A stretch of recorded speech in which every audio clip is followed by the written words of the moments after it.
What is it about figure skating? Why do some Olympic skaters practice their entire lives only to choke in front of an international audience of billions?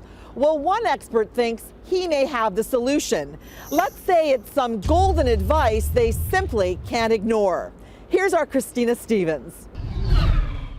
Do you remember this? No. Or how about this? You can hear the disappointment. Everyone in this arena felt the pain of a lifetime of dreams shattered in one fall. Oh, shame. But why, at the most critical of times, does the brain disconnect from the blade? With precision and power, they're Canada's best hopes for Olympic medals in skating at the Vancouver Games.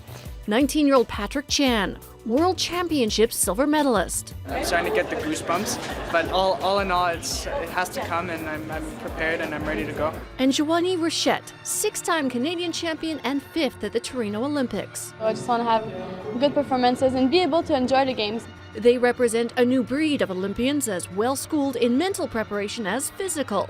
My season so far, there's been some good, some bad, yes, but I think I was able to learn from it and to put the finger on what was missing. A new breed emerging out of past failures, who it seems fell prey to Olympic pressure. We have a name for that in sport. Choking. Sports psychologist Dr. Peter Jensen says the Canadian Olympic Committee noticed something was off after the 2002 Olympics. The number of medals didn't come close to the potential. So the COC came up with a formula to determine conversion rates. They compared how athletes were ranked internationally to their Olympic results. Using their criteria, the success rate of Canadian Olympians in 2002 was just 27%. Now compare that to Germany, which was 92%, or even the USA at 65%. And over the years, there have been no shortage of specific examples. Kurt Browning was a 4-time world champion, but in 3 tries at the Olympics, he failed to podium, even once. You put your country on your back, it's a different story altogether. It's not just about you anymore. So Jensen was one of a team of psychologists brought in to break the Canadian curse by working on minds, not bodies. If you're getting mentally fit, you've got to adjust your perspective or manage your energy or notice the pictures you're running in your mind that support you rather than undermine you. And of course, focus is critical. So that's Marnie McBean on the lower row. Yeah. And then Cassie Campbell. Jensen went straight to the source, and Olympic athletes were virtually unanimous in saying the difference between getting on the podium or not is 90% mental. Then he asked them the golden question. How much time do you spend on mental fitness?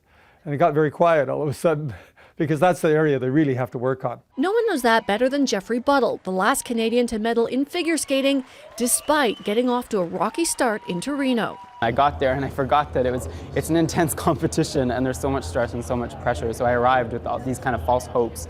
And at first it was very difficult and I was having a rough time with it, and it was obviously eating at me. He was feeling a lot of pressure. We moved away from the figure skating. And talked about how do I get back to the way that I feel good and light. Forget the jumps in your practice tomorrow, just find those qualities. Because if you find those qualities, the jumps are going to come anyway. It didn't happen overnight. It took a couple days before I really started to feel like normal again, but that's a hurdle. A mental hurdle that made way for a bronze. There's Elvis, yeah! And it's not just the pressure athletes put on themselves that can cause them to crash and burn. The toughest year was probably '98 when I was going in as the world champion. A lot of people expected me. They were already pinning me as the gold medalist, ready to lose type of thing. And that's a very difficult position to be in. 2-time silver medalist Elvis Stoico says he had to learn to put all of that aside. I always say it's none of my business what people think of me. That may be all but impossible for Canadian athletes this time around. After all, in sports, there's no place like home. Cheering fans can give fresh momentum and lift an athlete to new heights. When you get 22,000 people that are all Canadians and it's the Olympics, and then you definitely can feel that. Expect it, understand it before you get there, and embrace it. Elizabeth Manley certainly did, becoming Canada's sweetheart after winning a silver medal at the Calgary Olympics. Thousands of people on the streets with Canadian flags yelling, "Manly, Manly." It can be pressure or it can be energy. It can be support or it can be criticism. Perception is so important. Most of the athletes are used to competing in relative obscurity, but in Vancouver, they're getting a lot of attention, perhaps too much. All that hype around, it can be easy to get stressed out. I just want to be able to relax and be enjoying it. They live in this public. And so they're seeing messages, they're hearing things all the time. You're going to have all your friends, all your family there. You're going to have a ton of media. Everybody's going to want a piece of you. That's why she says they just have to be selfish. Mom and dad will completely understand if you don't have lunch with them in Vancouver. That's what I mean by being selfish. And sometimes the best advice, at the worst of times, is the simplest. Sometimes I'll say to the athletes, the situation is hopeless, but it's not serious. Like we're not dealing with cancer or heart disease or those kinds of things. We're getting to compete in the Olympic Games. Let's have some fun with that. And that, he says, will free them up to give a gold medal performance. And all that mental preparation seems to be working. At the 2004 Summer Games in Athens, Canada's conversion rate went up to 34%. And in 2008 in China, 67%. That kind of success is something the new generation is hoping to capitalize on.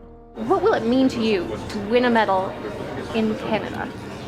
I've thought about it, in my dreams, and I think it would be so overwhelming just to work so hard and for it to pay off. It would be amazing. Amazing, and perhaps beyond even his wildest expectations. I would never give it up in a million years. I would do it all over again. Manley says once you're an Olympian, you're always an Olympian, and success really is sweeter at home. One of my greatest moments was walking through an underground tunnel in Calgary, and there was this little old man mopping the floors. And as I walked past him, I heard the broom drop, and he started clapping as I walked by. Those are the memories that you will carry for life.